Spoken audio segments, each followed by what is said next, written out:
Vous écoutez Réseau Santé, votre podcast des médecines complémentaires. Voici votre animatrice, Marie-Lise Pelletier. Bonjour, chers auditeurs. Bienvenue à Réseau Santé. Aujourd'hui, j'ai le plaisir d'avoir une entrevue avec Yolande Boulay-Douglas, thérapeute conjugale et familiale, formatrice du programme Healing Touch. Bonjour, Yolande. Bonjour Marie-Lise. Hey, ça me fait plaisir de t'avoir avec moi en entrevue aujourd'hui, surtout qu'on va parler du Healing Touch, puis je connais vraiment pas ça. C'est toujours un grand plaisir de partager les informations sur le programme Healing Touch. Bien là, avant de commencer, puis tu sais, c'est la première fois, on s'est parlé une couple de fois au téléphone, mais je t'avoue que moi, je te connais pas, puis les auditeurs non plus. Fait que j'aimerais ça pour les auditeurs que tu expliques un peu ton parcours par rapport à qu'est-ce qui fait qu'à un moment donné, on devient thérapeute conjugal, familial, puis on fait de la formation du programme Healing Touch. Conte-nous ton parcours, ça m'intrigue. Bien, si je regarde en arrière, Marie-Lise, puis j'aime ça utiliser l'expression ma vie, c'est comme un effet domino. Une chose m'a amené à l'autre. Alors, j'ai commencé à travailler à la Caisse populaire quand j'étais adolescente et j'ai marié un Américain. Alors, j'ai vécu la majorité de ma vie aux États-Unis.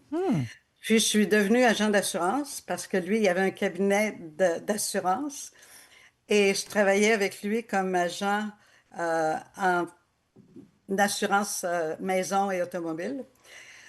Ensuite, j'ai décidé d'aller à l'université.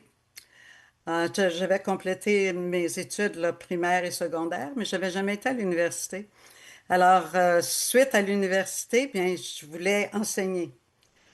J'ai enseigné pendant un an, puis mon mari est décédé. Alors, un an plus tard, j'ai déménagé.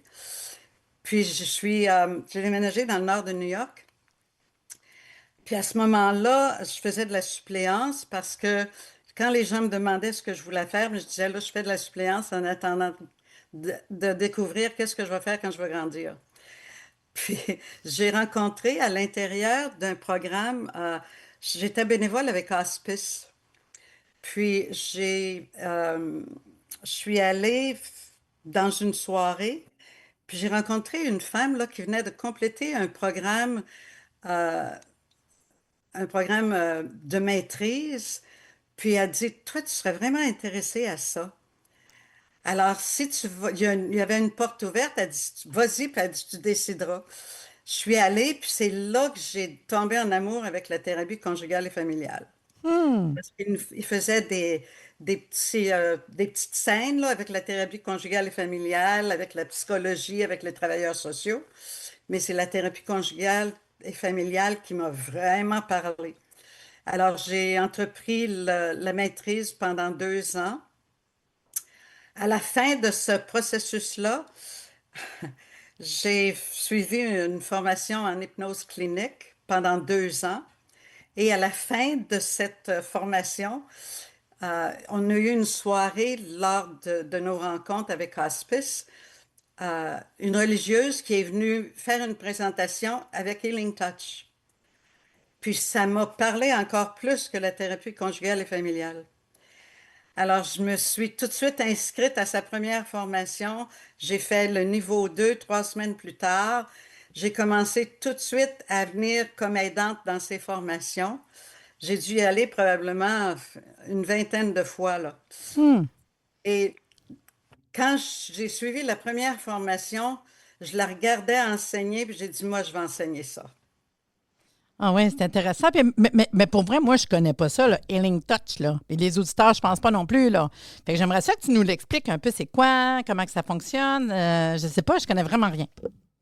Bien, Healing Touch, c'est une approche qui est centrée sur le cœur et la compassion, tout d'abord. C'est une approche qui est complémentaire aux soins de santé et non un remplacement. C'est une approche qui nous aide à rétablir l'équilibre du système énergétique de la personne. Ceci lui permet d'accéder à ses propres mécanismes d'auto-guérison et par la suite de retrouver son état de bien-être et de vitalité. On s'entend que l'énergie possède une sagesse qui est vraiment incroyable, puis l'énergie sait où elle a besoin d'aller. OK. Tu sais, je sais que tu es, mettons, formatrice Healing Touch. C'est le fun, mais on peut-tu concrètement expliquer comment ça fonctionne? Parce que oui, tu me parles d'énergie, puis tu sais, j'ai compris là, que tu as été hypnologue, que c'est une médecine complémentaire. Moi, je pense que ça a le rapport aussi dans la relation d'aide, en quelque part, c'est ça? En partie, oui, parce Ouais. que moi, quand j'ai commencé à travailler avec Healing Touch, j'ai compris tout de suite que en étant thérapeute conjugale et familiale, ça se mariait très bien avec Healing Touch quand on reçoit des clients, parce que les clients viennent avec toutes sortes de problématiques. Alors, ça l'a aidé énormément d'avoir cette formation-là.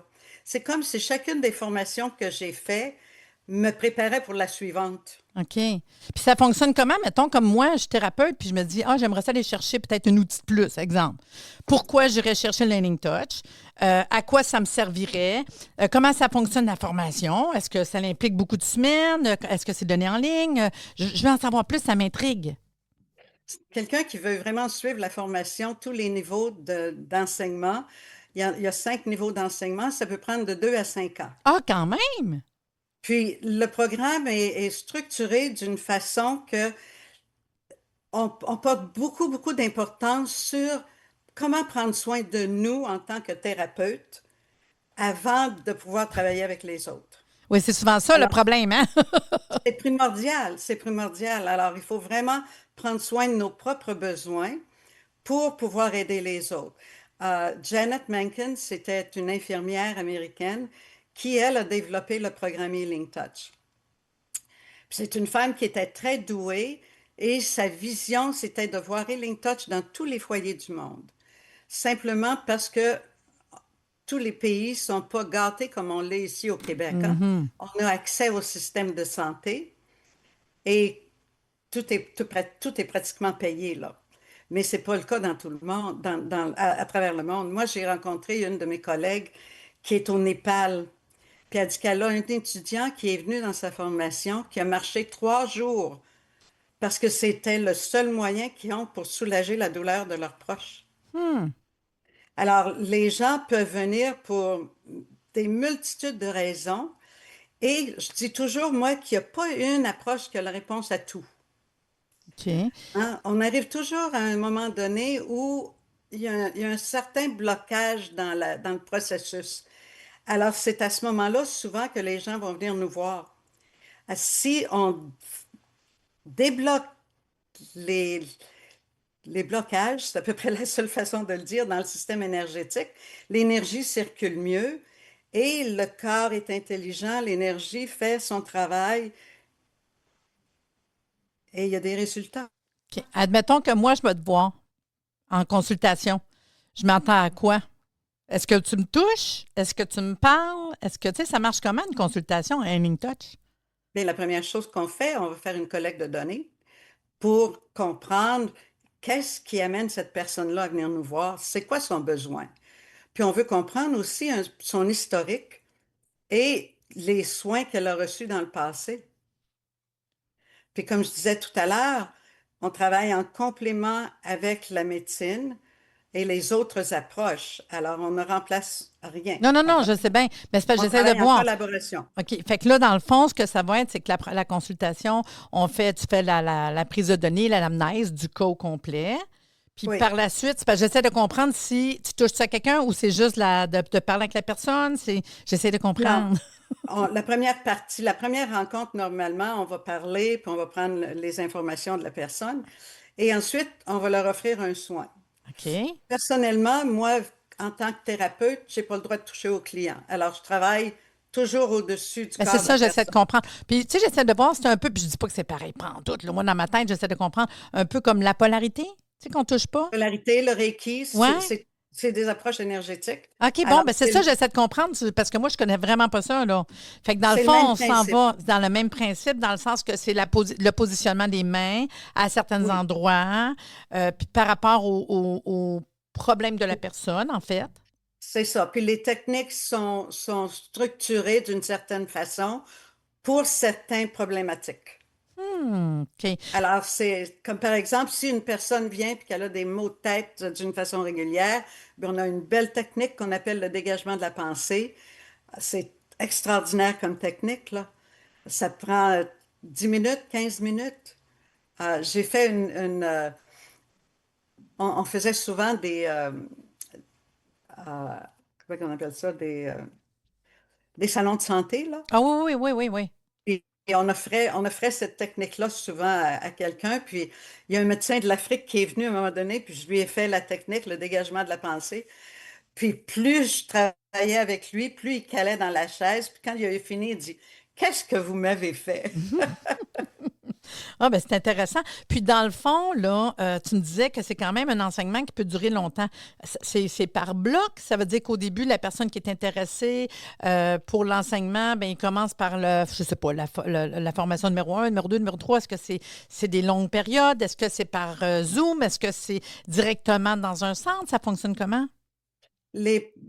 Nous autres, on n'aime pas ça enseigner en Zoom. Non, mais c'est pour ça que je pose la On question. Je dis enseigne pas en de le faire, personne. là. C'est bon, Oui. parfait. Puis c'est à quel endroit? Bien, ça dépend. On a 5 formateurs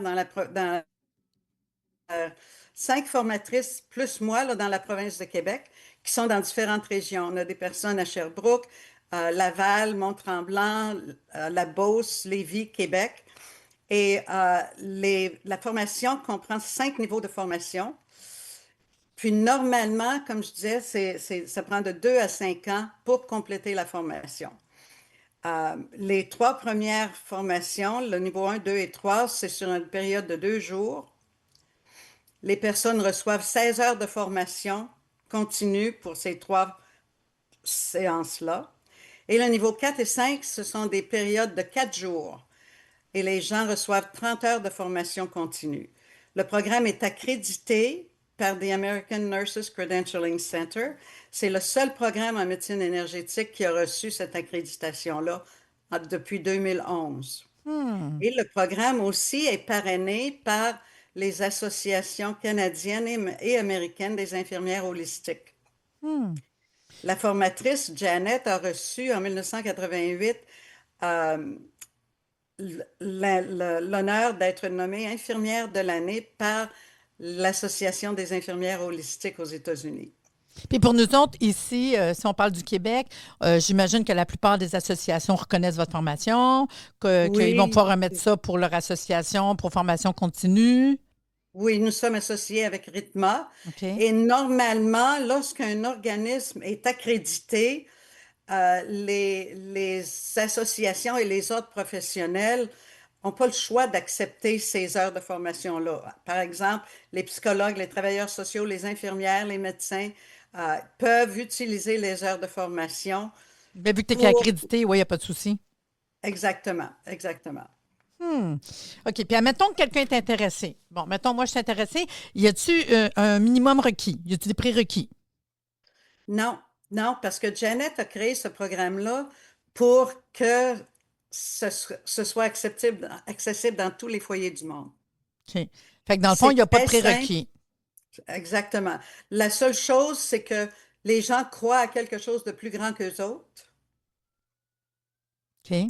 et qui travaillent à partir du cœur. C'est à peu près les prérequis pour la formation du programme Healing Touch. OK. Puis, qu'est-ce que tu me disais tantôt? Exemple, toi, tu es dans quelle région? Moi, je suis à Québec. Ah oui, c'est ça, je pensais, parce qu'on s'est rencontrés là-bas. Je me posais la Oui, question de quelle région tu étais. Fait que la manière que oui. ça fonctionne, dans le fond, toi, tu as un site web? Oui, on a un site web, c'est programmehealingtouch.site, S-I-T-E. Puis, on est en train de développer un nouveau site là, qui devrait être en ligne d'ici l'été. OK. Puis, dans le Alors, les gens fond, vont pouvoir aller voir, euh, puis prendre les coordonnées de toutes les formatrices de la province de Québec, même à l'extérieur du Québec. Mais c'est le site francophone là, du programme Healing Touch. puis je vais le mettre pour les auditeurs sur le site, sur la page du podcast d'aujourd'hui. Comme ça, ils auront les liens, les informations. Puis, admettons que, exemple, moi, ça m'intéresse. Je vais sur ton site web, puis j'imagine qu'on voit la prochaine cohorte, c'est ça? Oui, c'est ça, la Puis, prochaine formation, avec toutes les informations, la formatrice qui va donner les dates, euh, puis la contacter aussi. Les gens vont pouvoir s'inscrire directement maintenant sur le nouveau site là, à partir de l'été. OK, ça va être le fun. Puis, normalement, Oui, les groupes, on s'attend à des groupes de combien à peu près? Une ça cohorte? dépend. Ça dépend. En Ouais. fin de semaine dernière, on a eu un colloque On avait 65 personnes dans notre colloque, là. C'était vraiment extraordinaire. Euh, moi, au tout début, quand j'ai commencé à enseigner, si j'avais 2 personnes dans la formation, je le faisais. Ouais.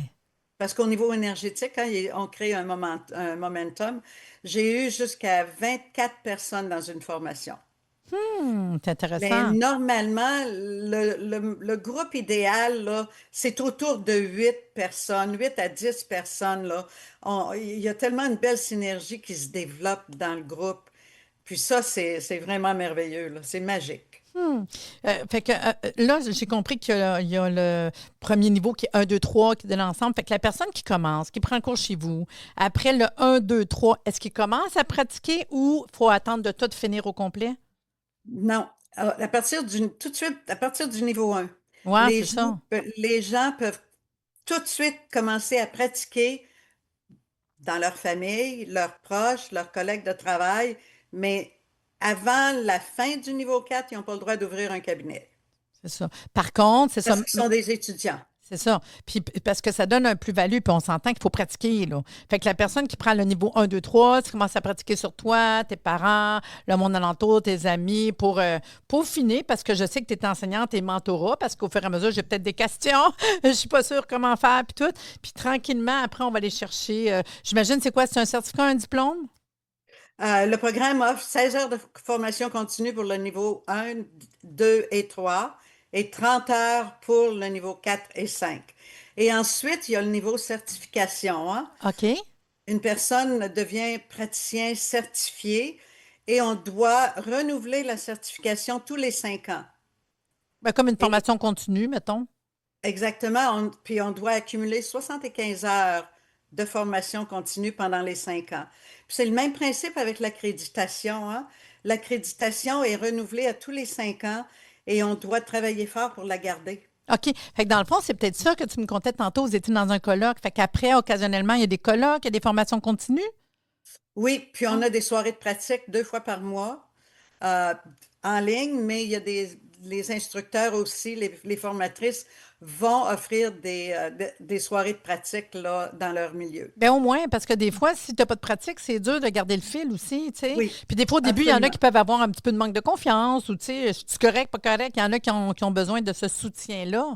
Fait que moi, je trouve Oui, ça quand même important. Puis si tu te sens soutenu, comme tu dis, tu as peut-être comme un genre de petite communauté à un moment donné, tu sais, de sentir que tu n'es pas tout seul à errer, ex- là, tu sais. Non, mais c'est vrai pareil, parce que souvent, c'est un des absolument. problèmes. Tu prends des cours, puis après ça, poup, tu es laissé dans le vide un petit peu, tu sais. Non, ben c'est ça. Moi, puis c'est pour ça que quand je suis arrivée à Québec, j'ai tout de suite, quand j'ai commencé à enseigner, j'ai tout de suite commencé des soirées de pratique Hmm. pour pour former cette communauté-là.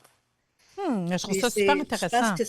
je pense que c'est ça qui nous a amenés où est-ce qu'on est rendu aujourd'hui, là. Puis toi, ta prochaine cohorte, c'est quand? Euh, qu'est-ce que tu veux dire par la La prochaine cohorte? prochaine formation qui débute, mettons, moi, je suis intéressée, puis je veux savoir, puis je suis en région de Québec parce que c'était à Québec, il y a une prochaine formation, c'est juste automne ou il y en a l'été? Bien là, il faut que je partage une chose avec toi. Moi, là, depuis que les 5 formatrices ont commencé à enseigner, mais moi, je me suis retirée des niveaux 1, 2 et 3 là, parce que Ah, je leur laisse OK. la place. J'enseigne seulement présentement les niveaux 4 et 5. OK, bien c'est correct parce qu'en plus, tu fais du mentorat. Fait que Ben quelqu'un qui oui, voudrait du mentorat, bien s'il n'y a pas de souci, tu sais, à un moment donné, c'est ça la vie, hein? exactement, exactement, Ah, bien exactement. c'est le fun. Ben, ça m'a fait Il y a, vraiment plaisir. Je pense qu'on a pas mal fait le tour, là. bien, il y a une chose que je voudrais ajouter, si tu Vas-y. me Ben permets, oui, ben c'est oui. il y a beaucoup de recherches qui ont été faites et qui continuent de se faire avec Healing Touch. Présentement, sur les recherches avec le cancer, parce qu'il y en a tellement, et aussi sur l'anxiété. Alors, il y a plusieurs liens sur le nouveau site Internet là, pour aller voir Ah, ça, c'est le fun parce que des fois, on cherche justement de l'information. Fait que sur le nouveau site Web, on va avoir toute l'information des recherches qui ont été faites. oui, oui. Puis il y a un projet pilote qui a été fait ici à Lévis dans les 2 dernières années avec les soins palliatifs. Puis les résultats là, sont extraordinaires. Puis c'est aussi sur notre site Internet. Hmm. Mais moi, j'ai hâte d'aller voir. Je vais aller lire ça, c'est sûr, parce que comme je dis, je ne connaissais vraiment pas. Puis je vais m'informer un peu plus là-dessus.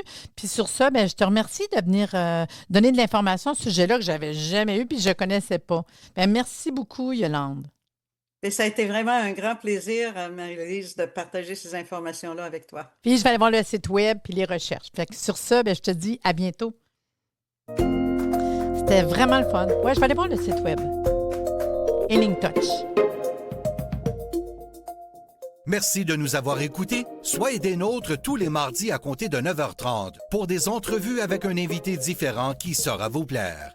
Si vous aimez le podcast, abonnez-vous pour être informé et partagez en grand nombre.